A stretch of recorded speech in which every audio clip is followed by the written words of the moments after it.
ओम सभी को सादर नमस्ते जी। आइए प्रातःकालीन वेला में परमपिता परमेश्वर को श्रद्धा और समर्पण के साथ स्मरण करें, नमन करें। ओम भूर्भुवस्वः तत्सवितुर्वरेण्यं भर्गो देवस्य धीमहि धियो यो नः प्रचोदयात्। ओम।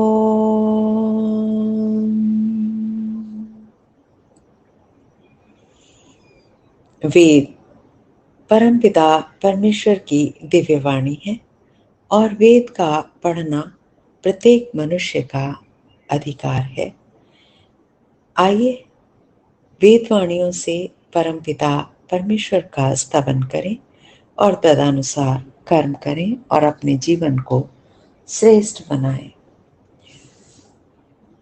ऋग्वेद का प्रथम मंडल 33वां सूक्त और छठा मंत्र कहा, शत्रुओं का भाग खड़े होना शीर्षक दिया है। मंत्र के ऋषि वही हैं, हिरण्यस्तु पांगिरसः, देवता इंद्र हैं, इंद्र यानी के जीवात्मा, और छंद त्रिष्टुप है, स्वर दैवत है। तो कहा मंत्र पाठ करेंगे। मंत्र को शीर्षक दिया है शत्रुओं का भाग खड़े होना। ओम अयुयुत्सन्न नवद्यस्य सेनामयातयन्त शितयो नवग्वाः वृषायुधो न वध्रयो निरस्ताः प्रवद्भिरिन्द्राचित्यन्त आयना। ओम। पूर्व मंत्र में कहा था कि हम अपनी इंद्रियों को प्रशस्त बनाकर शुभ भावनाओं को ग्रहण करें और अशुभ भावनाओं का नाश करें। ये मंत्र बता रहा है कि प्रशस्त जीवन वाले इंद्र की, जिसने अपना जीवन अशुभ वृत्तियों से रहित कर लिया है, ऐसा जीवात्मा दिव्य गुणों की सेना के साथ, अब वो दिव्य गुणों से सुशोभित है। कहा वृत्र वासना के अनुचरों ने, कौन वासना के अनुचर क्या है? क्रोध मोह मद आदि ने युद्ध करने की कामना की। उन्होंने फिर अपना सर उठाना शुरू किया, फिर से उन्होंने अपना हृदय में स्थान बनाया। तो कहा नव नव गवाहा नवनीय गत्य स्तोव्य चरित्राहा, सामवेद का वाक्यांश है। तो कहा स्तुति आचरण वाले शितय उत्तम निवास व गति वाले पुरुषों ने। स्तुति जो करता है व्यक्ति, जीवात्मा, वो अपने शरीर को उत्तम निवास बनाता है, क्योंकि शरीर जो है ये जड़ है, ये एक साधन है जीवात्मा के लिए, अपवर्ग में जाने के लिए, मोक्ष में जाने के लिए, अपने जीवन को श्रेष्ठ बनाने के लिए, क्योंकि जीवात्मा बिना साधनों के कुछ भी कर नहीं सकता। तो अपने शरीर रूपी निवास स्थान को उत्तम बनाने के लिए, श्रेष्ठ बनाने के लिए, और गति वाले पुरुषों ने गति किधर करनी है? अपवर्ग की ओर गति करनी है। और रास्ते में ये अशुभ वृत्तियां तो आएंगी ही, इनको पराजित करते हुए हमें आगे बढ़ना है, ऐसा मंत्र का संदेश है। आगे कहा अयात्यंतः, अंग्रेजी में इसको कहते हैं टू टॉर्चर, टॉर्चर करना। इन वृत्र अनुचरों को अत्यंत पीड़ित किया। इस काम क्रोध मोह लोभ आदि जो शत्रु हैं, हमारे भीतर संघर्षशील रहते हैं, तो तो कहा इनको युद्ध में परास्त तो कर ही दिया था।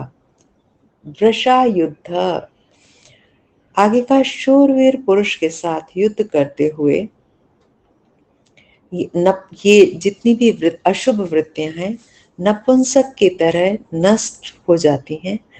और इसी प्रकार जितेंद्रिय पुरुष जिसने अपनी इंद्रियों पर नियंत्रण पा लिया है, संयमित होकर वो अपना जीवन व्यतीत करता है।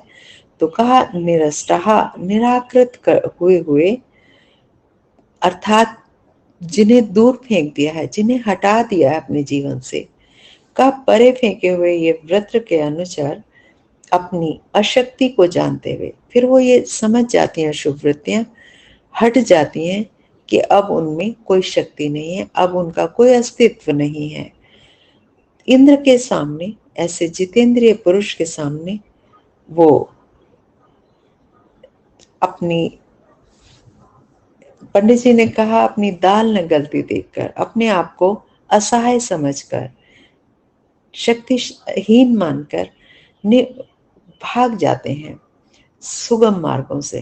कहते हैं ना पतली गली से निकल गए, तो वो हट जाती हैं हमारे भीतर से, आयन चले जाते हैं और वो फिर से खड़े होने का साहस नहीं रखते, क्योंकि अब श्रेष्ठ शुभ वृत्तियां हमारे भीतर जागृत होने लगी हैं।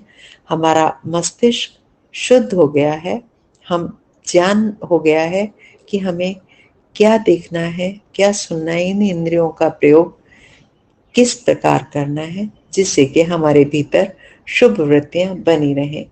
इसी प्रकार इंद्र के सामने अशुभ भावनाएं खड़ी नहीं रह पाती और वो शीघ्रता से दूर हो जाती हैं।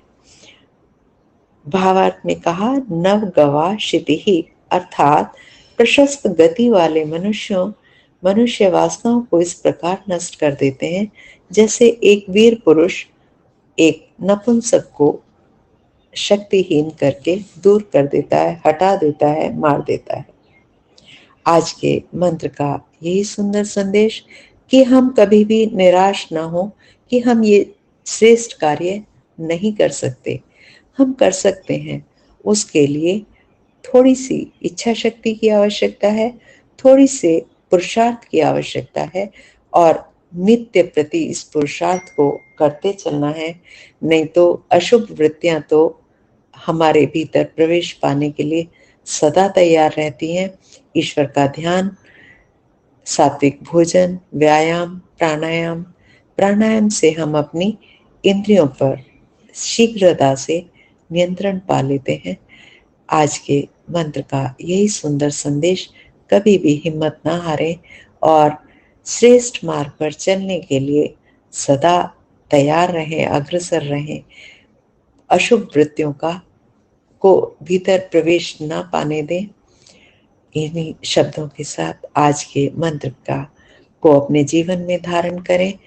अपने हृदय को, अपने जीवन को सदा श्रेष्ठता की ओर ले जाएं। ओम इति शम। नमस्ते जी, धन्यवाद।